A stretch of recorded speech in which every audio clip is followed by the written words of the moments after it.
तर मोदींनी बहुमत मिळत नसल्यानं भाजप दारखिडक्या उघडी करत असल्याचा आरोप संजय राऊतांनी केला। तर आमची दारखिडक्या राऊतांसाठी उघडी नसल्याचं गिरीश महाजन म्हणतात। विंडो काय, दरवाजे उघडले तर आम्ही त्या दरवाजाच्या समोर उभे राहणार नाही।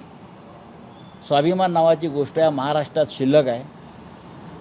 हा छत्रपती शिवाजी महाराजांचा महाराष्ट्र आहे। याचा अर्थ असा आहे की नरेंद्र मोदी निवडणूक हरतायत, त्यांना बहुमत मिळत नाही आहे, म्हणून ते आता या फटी, दरवाजे, विंडो उघड्याच्या मागे लागले। आमच्या खिडक्या दरवाजा तुमच्यासाठी उघड्या नाही आहेत। आमच्या खिडक्या दरवाजा तुमच्यासाठी उघड्या नाहीत आणि तुम्हाला लोकांनी बाहेर हाकललेलं आहे। तुम्ही कुठे राहिलेला आहात? तुम्ही कुठे राहिलेला आहात? आता तुमचं काय अस्तित्व आहे आता? आज या सगळ्या या बाजारामुळे सगळी शिवसेना गेली, तुटली फुटली। गद्दारी तुम्ही केली, आमच्याबरोबर निवडून आलात। 18 खासदार आमच्याबरोबर सोबत तुम्ही निवडून आलात। तुम्ही कुठल्या गप्पा करतात?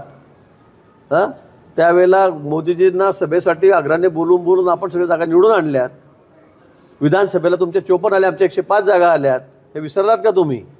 हे कुणामुळे आल्यात?